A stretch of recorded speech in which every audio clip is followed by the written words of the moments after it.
Ketika pejabat tinggi militer Cina mengatakan kekuatan perang Amerika menurun tajam, maka Amerika meradang hebat. COVID telah melumpuhkan kekuatan US Navy sehingga tinggal 30%. Demikian pengamat intelijen pertahanan India, Dr. Darga Gupta, membenarkan komentar petinggi militer Cina tersebut. Secara fakta, 4 kapal induk Amerika dari US Navy saat ini lempar jangkar, tidak bisa melaut di Pasifik. Mereka adalah USS Roosevelt, USS Ronald Reagan, USS Carl Vinson, USS Nimitz, karena pasukannya banyak yang terpapar COVID. Apa yang Cina lakukan? Cina melakukan deployment besar-besaran ke Laut Cina Selatan pasukannya, dan Amerika mengirim hanya kapal guide missile cruise USS Bunker Hill dan USS Amerika yang beberapa kali hanya bisa menerbangkan F-35B kapal silumannya untuk menakut-nakuti. Namun gak takut tuh angkatan laut Cina, sehingga terpaksa Amerika minta bantuan Jepang, Japan Self Defense Force JSDF, yang melakukan patroli militer laut. Hanya itu saja yang bisa dilakukan, patroli dan bertahan. Apa yang bisa kita dapatkan pelajaran dari berita ini?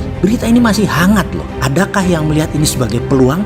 Atau wondering what happened? Nggak tahu ada apa? Ya jangan begitulah. Mengelola negara jangan kayak mengelola kecamatan. Nggak ngerti provinsi sebelah lagi asah kapak perang. Kita masih dolanan di lapangan nonton tanding panjat pinang. Kayak memang kecil ya kepeduliannya akan berita seperti begini. Atau lebih parah lagi, nggak tahu ada berita seperti begini. Harusnya siapapun kalian, pejabat, pemimpin partai, negarawan, ada baiknya memberikan arahan yang jelas, nyata, dan bukan hanya menghimbau atau memberikan jawaban normatif. Yang apapun yang terjadi, kalian semua saat ini tidak ada yang bicara apapun di tengah COVID dan di tengah dunia gonjang-ganjing. Kalian ini ngerti nggak sih? Atau nggak peduli sama sekali? Masa Bosman Sontoloyo yang ngasih arahan? Siapa juga dia? Singa tua terluka itu. Wong bodoh ngaku pinter itu. Tapi ya sudah, kita coba beri masukan. 9 bulan yang lalu Bosman ini pernah mengatakan berkali-kali, the end of trade war is the beginning of military war. Sudah siapkah Indonesia?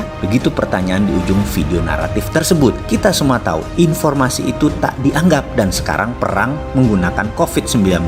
Biological warfare terjadi. Oke, semua sudah terjadi dan tidak siap juga saat ini. Masih anggap tidak mematikan itu COVID. Oke, nggak apa-apa juga. Yang nanggung dosa bukan rakyat kok. Siapa yang lalai akan bertanggung jawab. Gitu, gampang urusan yang nanggung dosa siapa. Lihat saja siapa yang lalai. Gitu aja. Kita lanjut. Kemudian, apa pelajaran yang diambil oleh informasi tentang komentar pejabat tinggi militer Cina tersebut dan pengamat intelijen pertahanan India tersebut? Apa? Masih nggak ngeh ya sahabat? Oke, saya peringatkan saja karena ini semua demi anak bangsa. Jadi kita ingatin, ada 3 kekuatan yang kalau kekuatan ini kena bisa lumpuh negara kita ini. Yaitu kalau efek COVID yang tidak terkendali seperti arahnya saat ini mengenai para pejuang kesehatan, mengenai saudara kita polisi, dan mengenai saudara kita tentara. Ya, mereka saat ini adalah prajurit kesehatan dan keamanan di garis terdepan. Pemerintah agak lengah memelihara dan melindungi mereka. Saya ingatkan,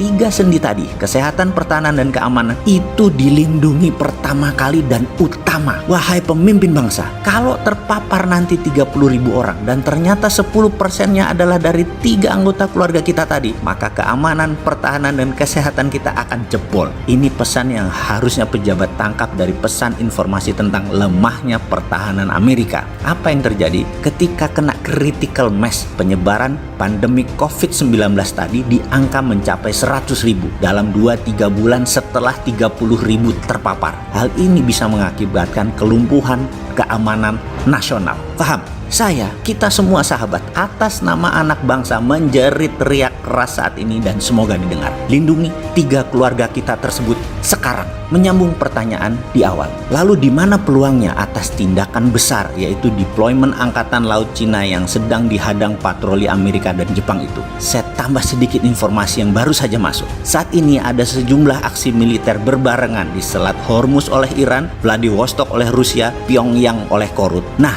hal ini menguji kesiagaan Amerika di titik didih tertinggi. Indonesia tahu kan peluangnya? Sudah punya contingency plan-nya kan? Gak ada. Bingung. Mau nanya, ini yang jadi pejabat negara ini siapa sih?